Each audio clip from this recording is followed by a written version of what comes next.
Bienvenidas a esta primera charla revolucionaria de Revolución Roja. Antes que nada me presento, mi nombre es Ana Bolena y soy fundadora de Revolución Roja. Somos un colectivo de mujeres que se ocupan en una de sus más grandes preocupaciones, que es la pobreza menstrual. Estas charlas revolucionarias serán guardadas a manera de video podcast en YouTube, así que poco a poco iremos creando una biblioteca de información valiosa para que todas las personas menstruantes y exmenstruantes tengan acceso gratuito. Y quiero comenzar contándoles un poco sobre la historia de Revolución Roja. En 2019 llegó a mí la toma de conciencia frente a los temas de menstruación. Me certifiqué como terapeuta menstrual y de sexualidad, y ese camino me ha hecho ver la importancia de la educación para llevar vidas saludables y conscientes.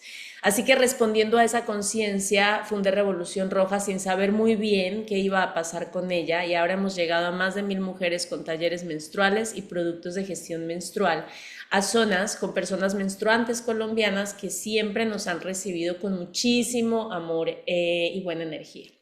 Pero a Revolución Roja le faltaba una pata y, como dicen, Dios las hace y ellas se juntan. Llegó felizmente a mi vida Juli Toro, que hoy es con quien hombro a hombro caminamos esta lucha por traer dignidad menstrual a todas las mujeres de nuestra tierra. Julia es una mujer increíble que se ha puesto la camiseta tanto que, como yo siempre le digo, esta es de las dos. Esto la crecimos las dos y la tierra es de quien la trabaja, dijo un ancestro mexicano. Nosotras trabajamos con donativos, no hay donativo pequeño, todo cuenta, todo se convierte en recursos como copas menstruales, toallas y calzones reusables. Cada dólar que donas le llega en forma de libertad menstrual a jovencitas que apenas comienzan su vida fértil, y por eso también es tan importante esta educación que impartimos. Así que si quieren donar, pueden ir a nuestra página de Instagram y en el enlace de perfil podrán encontrar la manera, @rojarevolución. Ahora sí, les presento a Juli Toro, que obvio hace parte vital de este espacio. Ella es docente, gestora cultural y activista femenina, y es una joya en nuestro colectivo y la mujer más valiente que conozco en persona. Así que, Juli, bienvenidas a este espacio. Hola Ani, hola Lina y a todas las personas pues, que están ahí conectadas y que nos escucharán luego a través del podcast. Gracias pues por esa super introducción y pues sobre todo por tener la iniciativa de crear no solo este espacio, sino también Revolución Roja. Bueno, contarles que hemos querido crear este espacio porque siempre que vamos como a los escenarios barriales, comunitarios, compartimos esta información sobre la copita, sobre también el autoconocimiento pues de sus cuerpos y todo lo que pasa allí con relación a la menstruación.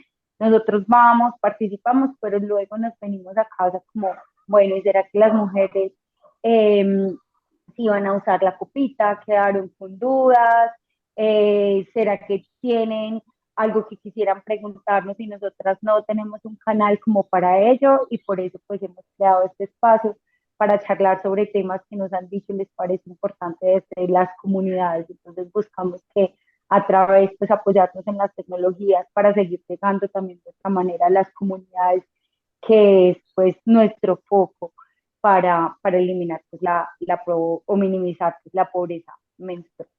Así que queremos que sigan conectadas, que si este espacio creen que les sirve a cualquier mujer del mundo, se puedan conectar, si hay algún tema de que les parezca que importante que podamos y queramos hablar, entonces pues ahí estaremos y nada, súper bienvenidos. Y saludos a Lina también, que ahí nos está aportando y apoyando en este primer espacio.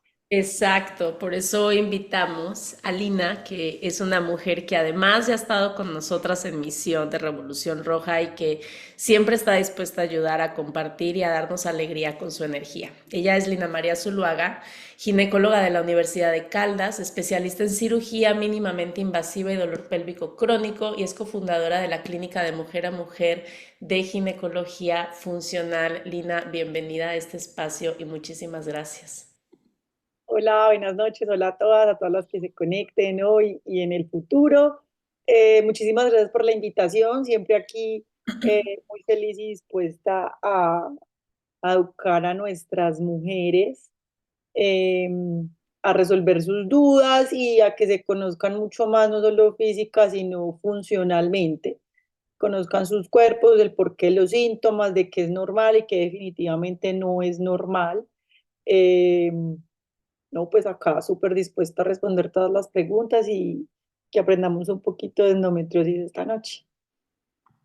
Exacto, gracias, Linis. Pues, ¿qué tal que arranquemos de una vez con la primera pregunta que yo creo que es como con la que vamos a romper el hielo verdaderamente de este tema? Comencemos por qué es la endometriosis y cómo nos afecta a las mujeres. Bueno, la endometriosis es una condición, eh, quitémosle el nombre de enfermedad, yo odio eso. Es una condición crónica, es una condición incurable. Eh, no se conoce bien la causa, ¿sí? Y al no conocer bien la causa de esta condición, no se ha podido obviamente encontrar una verdadera cura. El útero, antes de llegar pues como a lo que es endometriosis, el útero tiene unas partes. Entonces yo siempre trato como de utilizar ejemplos como muy fáciles de que la gente me entienda. Y vamos a imaginar que el útero es como un aguacate sin la pepa, ¿no? Entonces el útero tiene como estas partes, quiere decir que la parte interna del útero es hueca, o sea, el útero es como un vacío por dentro, tiene una cavidad y tiene como tres partes importantes. Entonces esa cavidad está recubierta por un tejido que se llama endometrio, la parte verde que uno se come el aguacate, en el útero sería como el miometrio, que es el músculo, y la cascarita del aguacate es la serosa, o sea, la parte externa del útero. En este caso, la parte interna donde está el endometrio es un tejido dinámico y es un tejido que responde a hormonas. Por eso es un tejido que va a crecer cada mes y va a crecer gracias a las hormonas que se producen en el ovario, que son los estrógenos. La mujer ovula, si no hay una fecundación, ese endometrio se va a descamar en forma de menstruación, ¿sí? Eh, el endometrio sirve para anidar el embarazo una vez ha ocurrido la fecundación y si no hay embarazo, como les dije hace unos segundos, se va a descamar. Esta descamación va a producir una reacción inflamatoria local que de ahí se derivan como los cólicos cada mes, ¿sí? Básicamente, a grosso modo, así se forma la menstruación. Ahora, la endometriosis es implantación de ese tejido endometrial fuera de la cavidad, que es donde normalmente debe estar, ¿sí?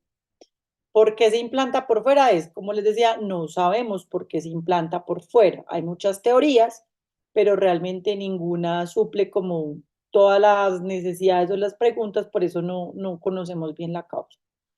Esa implantación fuera del útero se puede localizar en varias partes y de ahí pues la severidad de los síntomas, pero más que todo pues las condiciones o las consecuencias que puede traer. Existen tres tipos de endometriosis, pero me imagino que vamos a hablar adelante para no quedarme yo acá dando una clase eterna de eso. Pero básicamente es implantación del tejido menstrual fuera del útero y esa implantación fuera del útero va a responder igual mensualmente a las hormonas, por lo tanto va a ocasionar esa inflamación fuera del útero y va a ocasionar como focos de sangrado, por así decirlo, en otras zonas. Ok, ok, Lina. En ese sentido quisiera como preguntarte si hay factores de riesgo o tú decías pues, que no es posible identificar muy claro como las causas que lo generan, pero si hay algunos factores de riesgo que generen, como no sé, como antecedentes familiares, desequilibrios hormonales, que puedan generar que una mujer sea más propensa a tener endometriosis. Básicamente, un factor de riesgo pues conocido será la genética. Genéticamente hay asociaciones, si yo tengo familiares con endometriosis, mi mamá, mis hermanas, de pronto yo también la tenga, ¿cierto?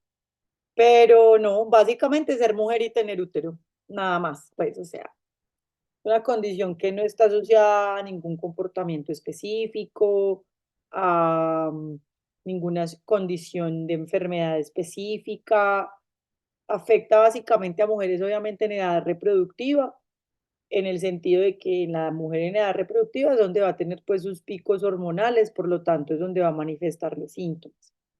Pero no más, o sea, básicamente ser mujer es como el principal factor de riesgo. Oye, Linis, ¿y cuáles opciones hay disponibles para el diagnóstico de esta condición?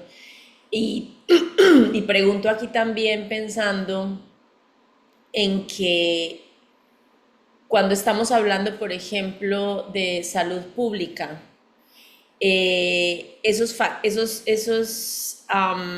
posibilidades de diagnóstico son las mismas a lo mejor que en el sector privado o cómo funciona, qué puede esperar una mujer si sospecha en ese sentido que tiene endometriosis, cuáles son las posibilidades de diagnóstico.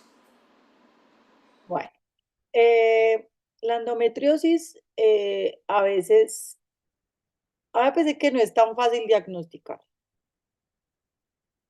Los síntomas suelen ser muy comunes y a veces sobrediagnosticamos las pacientes. O sea, a veces como los síntomas son unos síntomas muy comunes, en el sentido de que básicamente yo la puedo sospechar, pues hablemos desde el principio por tres síntomas. Dolor con la menstruación, dolor con las relaciones sexuales e infertilidad, ¿sí? Como ven, estos tres síntomas son muy, para mí, muy generales, muy, muy comunes, ¿sí? Por lo tanto, yo puedo o sobrediagnosticar la enfermedad, quiere decir que le estoy atribuyendo a muchas mujeres un diagnóstico que en realidad no tienen, o lo puedo estar subestimando, o sea que, no, pues como tener cólicos es normal, o como que a usted le vela con las relaciones sexuales es normal, pues eso es normal, por lo tanto me salto y no sospecho que lo tiene. Eh, a veces es muy difícil porque para mí, pues yo siempre he pensado que lo más difícil en medicina realmente es decir que algo es normal, porque a veces uno normaliza absolutamente todo, por lo tanto se le pueden pasar muchas cosas por alto. Entonces a veces yo sí, pues mando más cosas o más exámenes o más imágenes antes de poder decirle a una paciente que lo que está sintiendo es habitual y que se le quitará con el tiempo o que simplemente se le hará un seguimiento y no se le brinda un tratamiento inicial. Entonces, partiendo del hecho de que los síntomas cardinales o los síntomas más clásicos de la endometriosis pues, son muy comunes, por lo tanto a veces no es tan fácil de diagnosticar. Realmente el diagnóstico final es un diagnóstico patológico. ¿Qué quiere decir eso? Bueno, si escuchan un ladrido, son alguno de mis tres pequeños retoños, así que pido disculpas de una vez. Que venía diciéndoles que les dije, ay, jue madre, me fui allá. Ok, Ya te iba a decir, gracias. Ya. sí. Entonces, a partir de que el diagnóstico son estos tres síntomas que son tan comunes, lo principal es hacer un manejo de los síntomas, porque a la final el diagnóstico de la endometriosis será un manejo sintomático, ¿sí? Entonces, inicialmente si una niña viene con cólicos o con lo que sea, pues yo le manejo su síntoma. Ya en el seguimiento a largo plazo, según ella responda al manejo o según sus necesidades, yo iré mirando si necesita algo más. O sea, de entrada, yo una paciente que tenga un cólico o un dolor con las relaciones sexuales, no voy a entrar a hacerle una cirugía. Como les dije ahorita, el diagnóstico de la endometriosis es un diagnóstico patológico. Quiere decir que yo necesito tomar una muestra directa del tejido y que el patólogo me reporte endometriosis. De ahí para atrás se sospecha, ¿sí?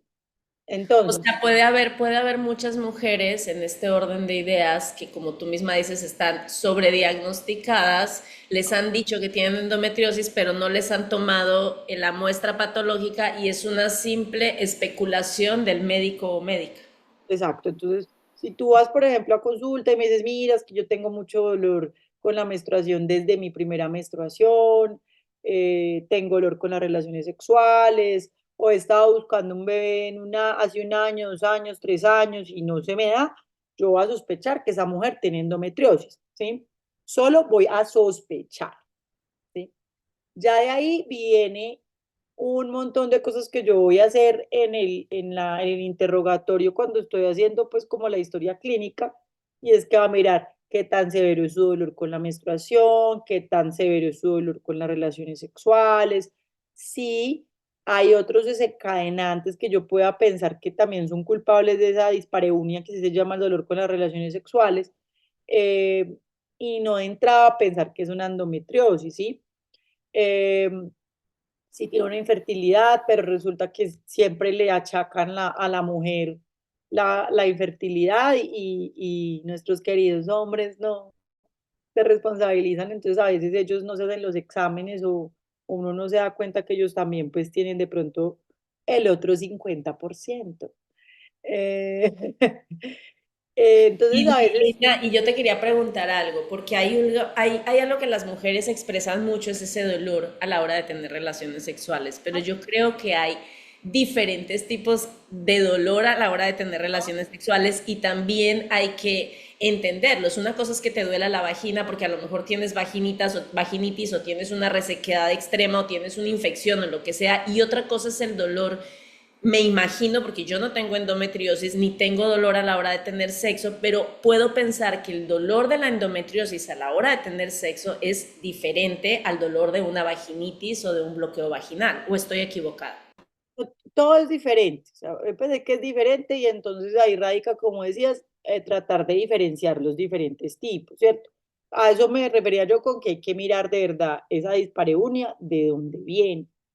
Y eso ya uno obviamente va resolviendo a medida que uno va preguntando ciertas cosas, la paciente va resolviendo. Por ejemplo, las infecciones por hongos. Aunque la mujer tiene mucho flujo y la humedad es mayor, coincidencialmente o curiosamente, cuando la paciente tiene relaciones sexuales, eso seca más, no lubrica. Entonces, la paciente es mucho más seca durante la relación sexual, obviamente por la infección por el hongo está inflamada, y al haber la penetración, pues va a causar dolor y laceración de la mucosa que ya está enferma, ¿cierto? Entonces va a haber dolor, entonces también duele. O lo que decía es cuando está muy seca, la paciente que está muy seca, y no solo por la menopausia, sino el anticonceptivo oral también puede secar, el abuso, mejor dicho, no el abuso, el uso, así sea normalizado y cotidiano de protectores, jabones íntimos, eso también va a secar la humedad vaginal, entonces la paciente también. Y pues las prácticas inadecuadas sexuales, porque a veces pues en las parejas simplemente piensan que son dos besos e inmediatamente harán la penetración, entonces no entienden que los tiempos de las mujeres son diferentes, entonces la paciente no está también lubricada, no ha dilatado su vagina porque no le han permitido que llegue buena sangre allá y se vaya dilatando para permitir la penetración, tal, la penetran inmediatamente, que lo también va a causar dolor. Eso adicional con pacientes que a eso tienen antecedentes de abuso sexual, de tocamientos y cosas que han causado en su psiquismo, pues dificultades que de pronto la paciente no tiene conscientes y se van a manifestar con dificultades a la hora de tener relaciones sexuales. Entonces, si uno mira, es una ampliísima gama de dolor con las relaciones sexuales, y en ninguno de esos puntos hablé de endometriosis, ¿sí? Sin contar, por ejemplo, que pacientes con estreñimiento crónico también van a tener disfunción muscular, entonces van a tener un dolor muscular. Pacientes con problemas urinarios también van a tener dolor con las relaciones sexuales. Y ahí me puedo morar en otros 20 causas sin tocar la endometriosis. Por lo tanto, no todas las que tienen dolor con las relaciones sexuales tienen una endometriosis. No todas las pacientes que tienen dolor con las menstruaciones tienen una endometriosis. Por eso les decía que son tres síntomas muy inespecíficos, y de entrada siempre le van a clavar el diagnóstico a la paciente, sin entender que ese tipo de diagnósticos puede repercutir en el resto de la vida de la paciente, en su salud sexual, en su salud reproductiva, y es muy difícil porque obviamente todas las personas somos diferentes y todos recibimos las cosas distintas. Entonces yo lo puedo ver muy normal, tú también, pero para otra paciente no sea tan normal y eso le afecte demasiado. Entonces, entre en una ansiedad miedosa, lo que va a empeorar absolutamente todo. Entonces, volviendo a estos tres síntomas, pues si vamos a hablar pues meramente que la paciente realmente sí tenga una endometriosis, pues dependiendo de sus deseos, yo voy a mirar. Deseo básicamente de tener un bebé en este momento. Si la paciente no desea tener un bebé, yo voy a intervenir esa paciente y voy en la mera sospecha a iniciar un manejo médico. El manejo médico básicamente debe ser hormonal. Que lo que yo voy a buscar es quitarle el dolor o mejorarle el dolor. Entonces, si tiene dolor con la menstruación, pues parar la menstruación de manera pues química con hormonas para mejorarle el dolor con la menstruación. O si tiene un dolor con las relaciones sexuales, entonces intentar de buscar otras causas, tratar de corregirlas y mirar a ver qué tal nos va. Si la paciente tiene una buena respuesta a eso, yo la dejo quieta. O sea, no solamente porque tiene dolor con la menstruación le voy a ir a clavar una cirugía. ¿Por qué? Porque es que la cirugía tiene riesgos, la anestesia tiene riesgos y yo solamente como por ir a descartar no le voy a hacer un procedimiento que busca una paciente. Ahora, si yo tengo esa paciente con manejo médico, o sea, la tengo con pasas, la tengo sin menstruar o la tengo, bueno, como sea, y definitivamente no respondió el dolor o tiene otros síntomas graves asociados que yo he encontrado, entonces tiene dificultades con la defecación durante la menstruación, que se llama, bueno, tiene un nombre médico muy raro, pero también es un síntoma muy común que tenga dificultades o dolor intenso para hacer popó durante la menstruación, por ejemplo, o que tenga síntomas urinarios marcados. ¿Qué síntomas? Orinadera, sobre todo en la noche, que se levante a orinar mucho en la noche, que orine más de 8 veces en el día, dolor con la vejiga llena, o sea que ya cuando inmediatamente se llena su vejiga no le da como la espera, como dice, no tengo baño, tiene que esperar, entonces uno ya se le olvida y al rato ya cuando está más llenita vuelve y dice como orinemos ya, pero la paciente la sienta el dolor porque la vejiga no la tolera llena. Esos son síntomas también de una condición que va muy acompañada de la endometriosis, que es la vejiga dolorosa, eh, o que le encontraron ya problemas renales como tal o cosas como tal. Si yo tengo ese tipo de paciente, pues debo entrar a determinar qué tipo de endometriosis podría tener. Como les decía anteriormente, hay muchas clasificaciones, pero una muy chévere que me parece a mí es definir que hay tres tipos de endometriosis: la endometriosis superficial o peritoneal, la endometriosis profunda y el endometrioma, que es el quiste ovárico como tal de endometriosis. Eh, ¿Cuáles son las diferencias? Entonces, yo podría hacer una ecografía especial, no es la ecografía transvaginal convencional que se hace uno en cualquier parte. Es una ecografía especial que se llama mapeo para endometriosis profunda, ¿sí? Ese mapeo, pues ya empieza un poquito la dificultad, porque ese mapeo lo debe hacer una persona entrenada en eso, o sea, no cualquier ginecólogo o cualquier radiólogo que haga ecografías normales la sabe hacer, ¿sí?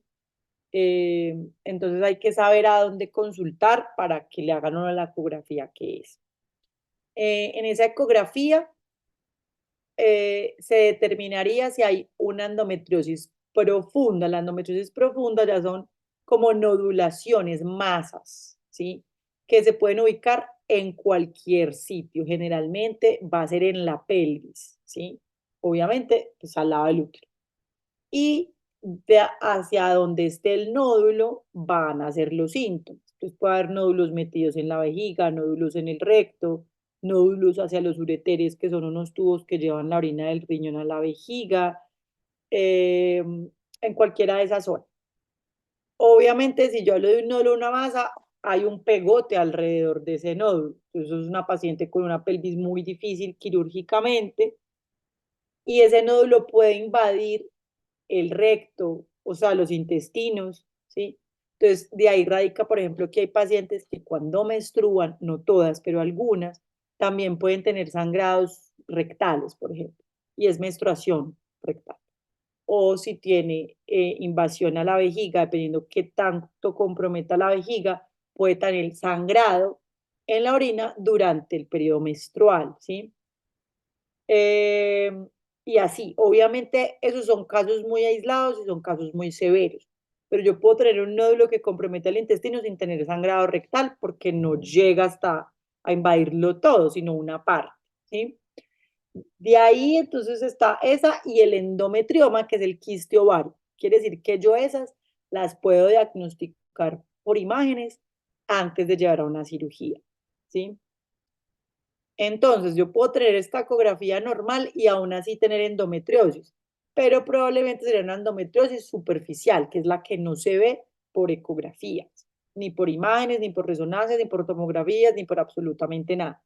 Esa sí la veríamos nomás en cirugía, ¿sí?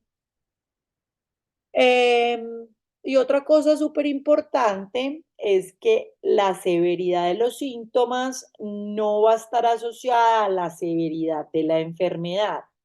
O sea, que porque yo tenga un dolor muy horrible, entonces voy a tener una endometriosis muy horrible. No. Entonces, yo puedo tener un dolor impresionante y tener una endometriosis meramente superficial con algunos focos inflamatorios en la pelvis y ya. O tener un dolorcito o no tener nada y tener la pelvis llevada y todo pegado porque hay unos nódulos grandísimos, ¿cierto?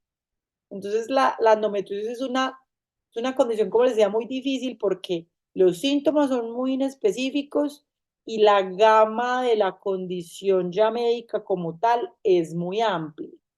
Entonces, es muy difícil que yo generalice un solo tratamiento para todo el mundo.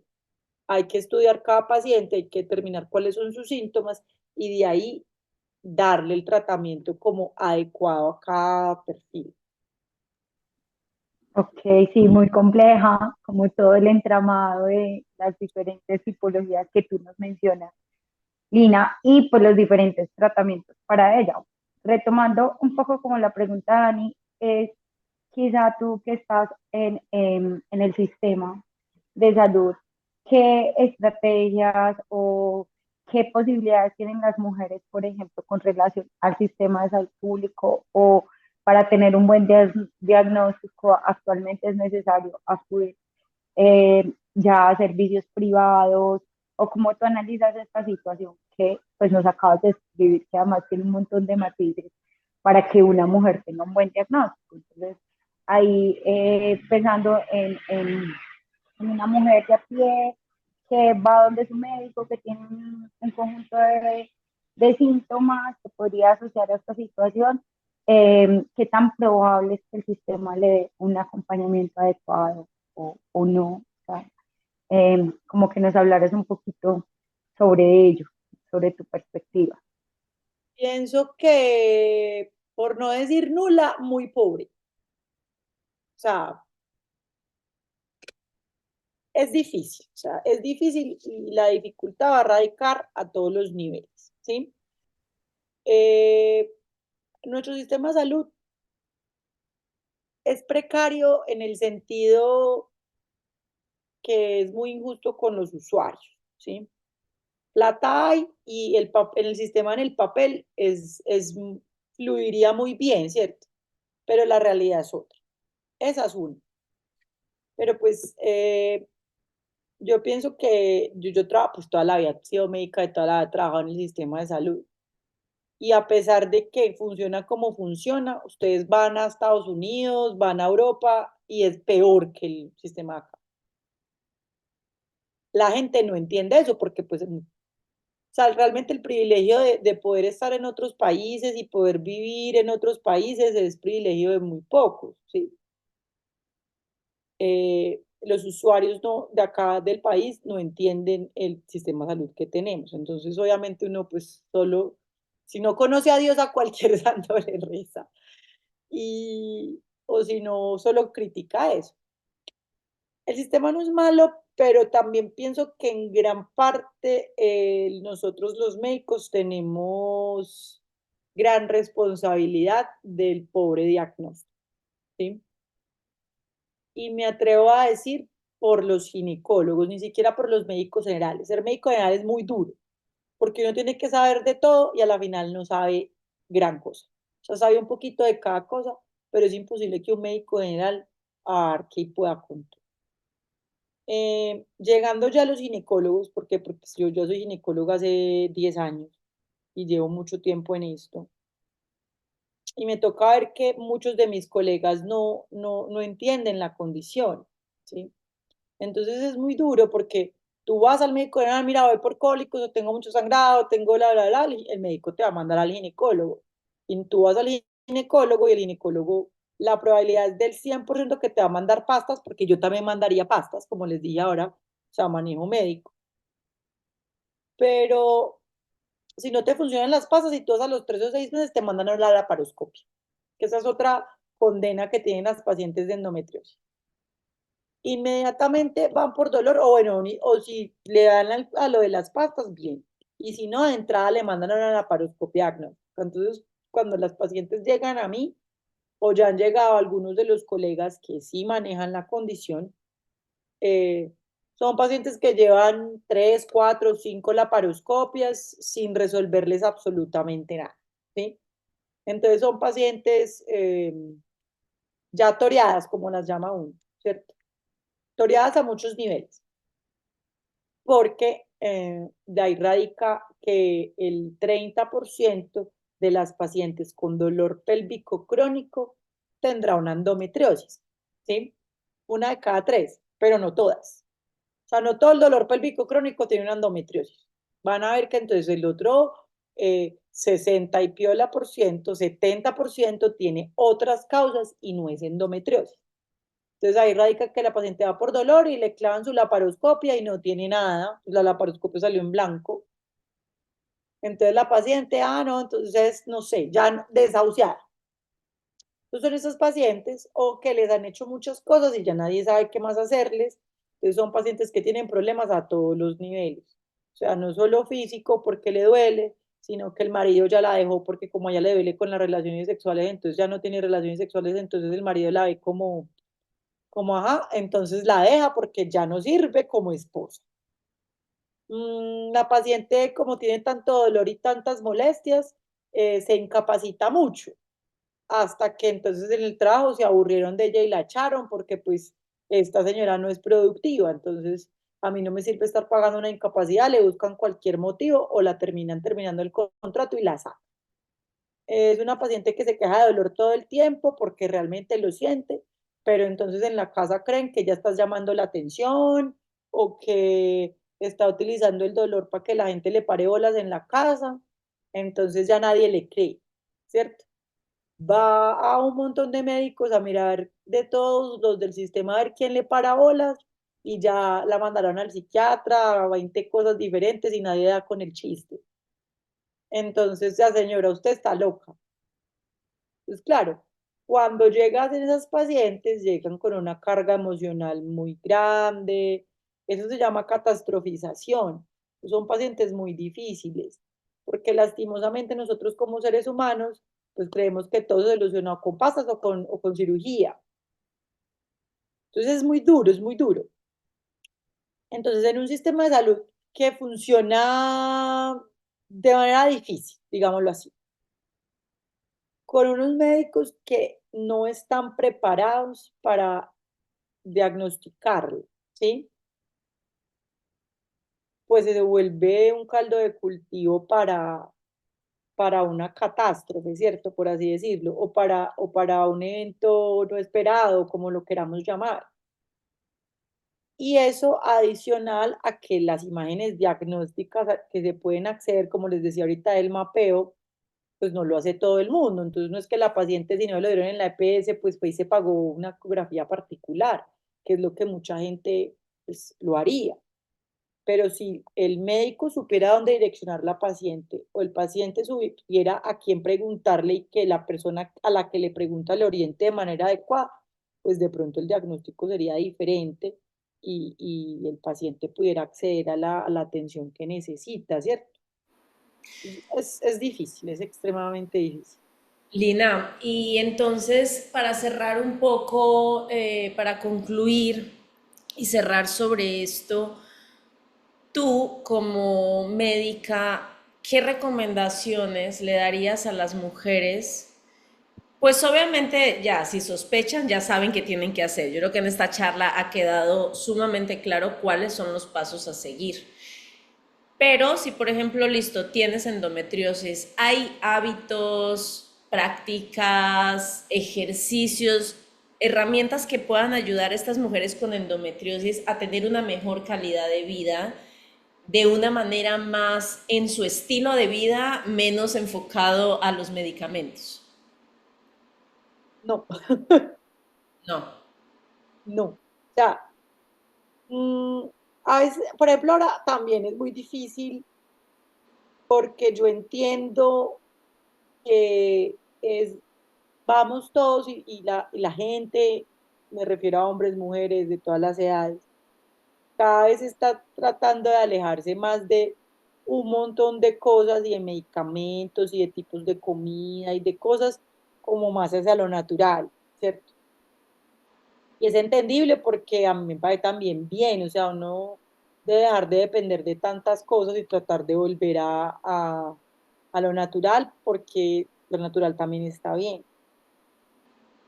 Eh, Como les decía al principio, no sabemos por qué da. Por lo tanto, no hay manera de encontrar una cura, ¿sí?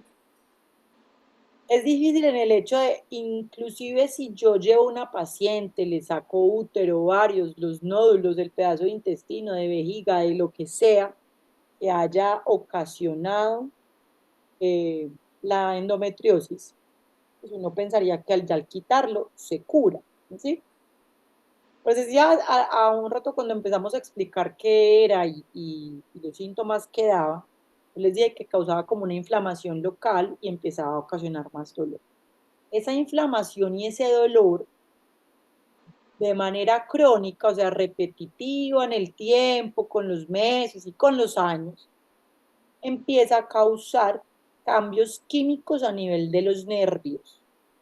Y esos nervios van a actuar y van a cambiar como los mensajes de dolor que manda nuestro cerebro, ¿sí?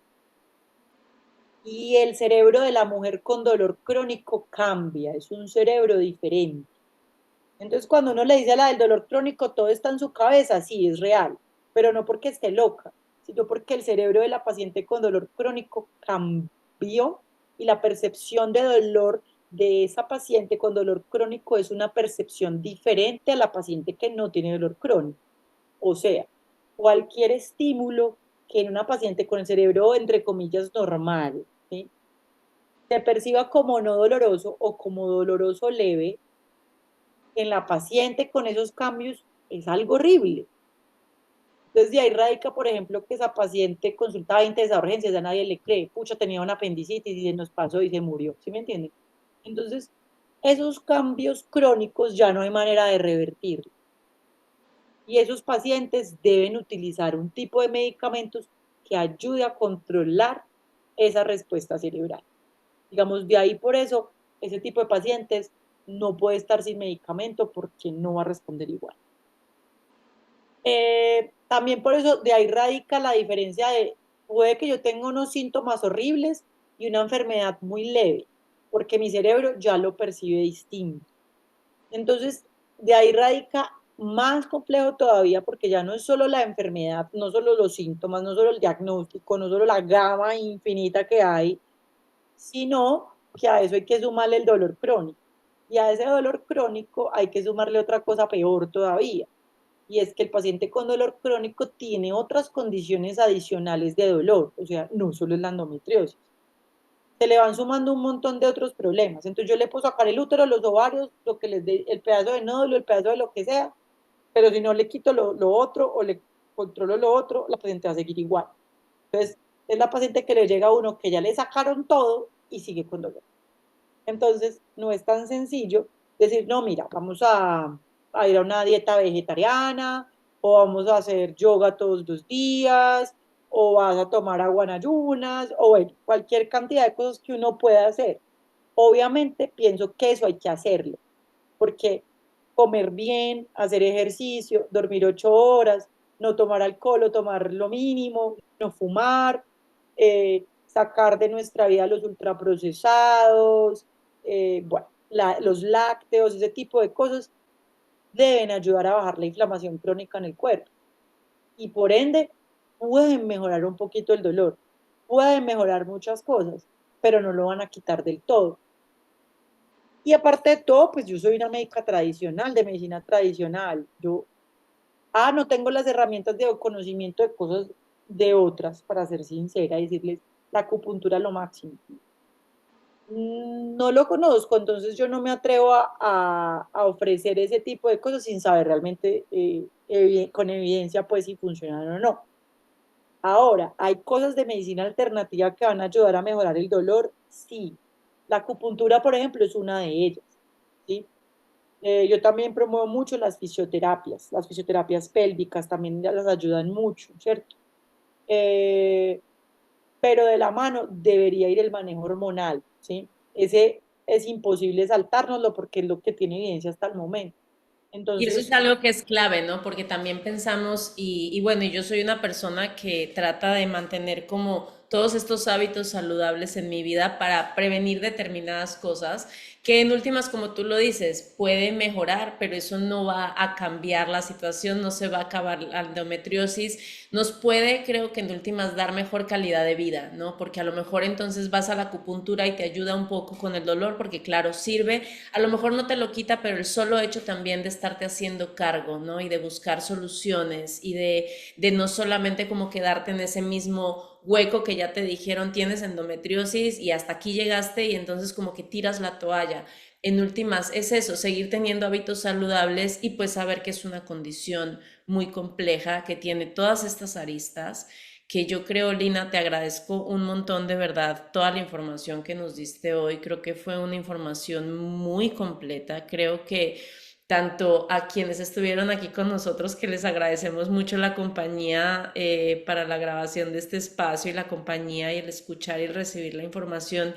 Y para las mujeres que lo van a escuchar esto grabado, creo que queda muy claro si lo sospechas, qué hacer, qué pasos tomar, si la tienes, qué esperar, cuáles son estos parámetros de no porque tengas mucho dolor, entonces tienes una endometriosis directamente proporcional al dolor.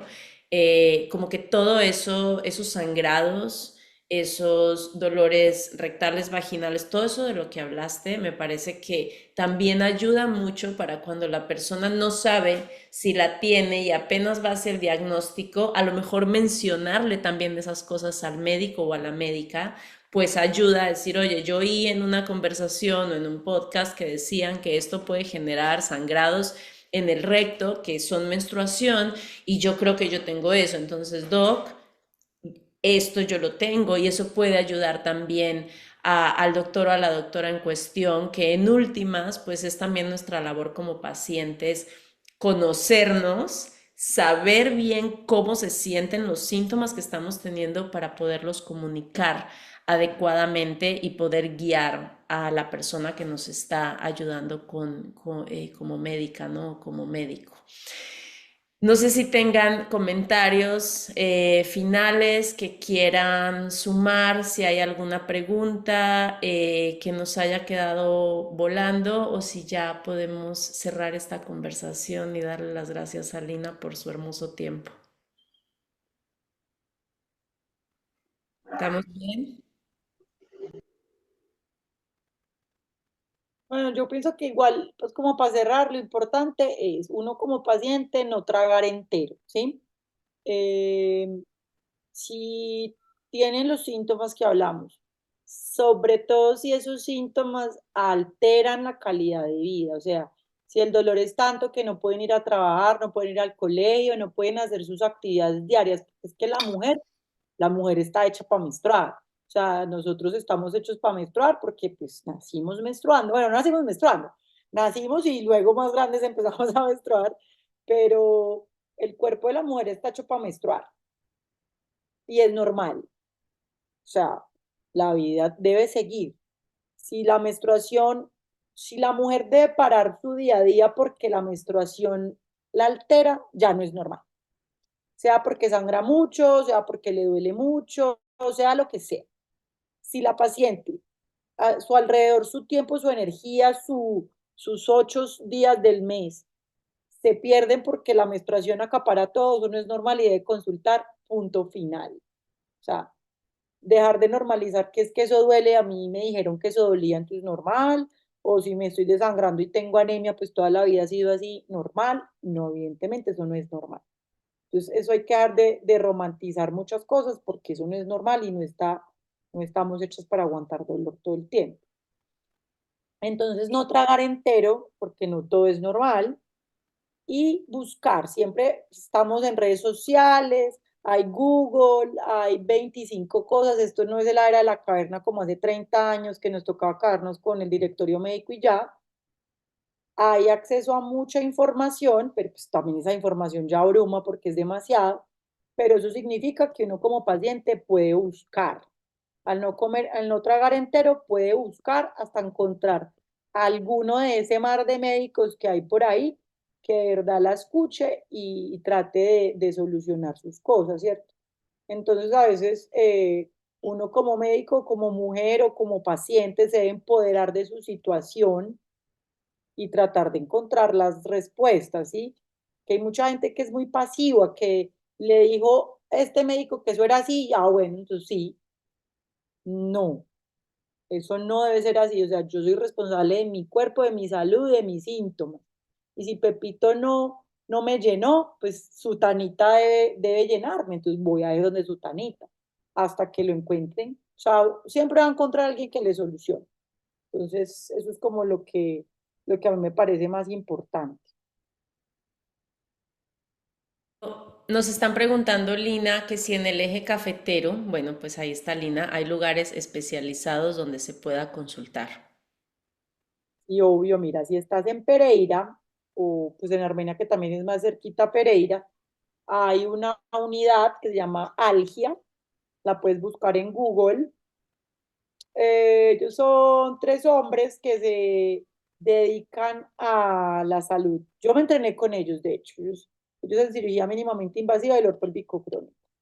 Son, pienso yo, los mejores de todo el país para manejo de este grupo de pacientes. Ellos buscan hacer realmente una unidad de excelencia en endometriosis y son los mejores. Inclusive los casos más severos que yo veo acá, los mando allá, ¿sí? Allá hacen el mapeo, allá hacen la cirugía a todo nivel, entonces pues va uno a ojo cerrado, ¿sí? Si estás en Manizales, pues o quieres venir acá a Manizales, yo te puedo ver, eh, hacemos todo el diagnóstico, todo.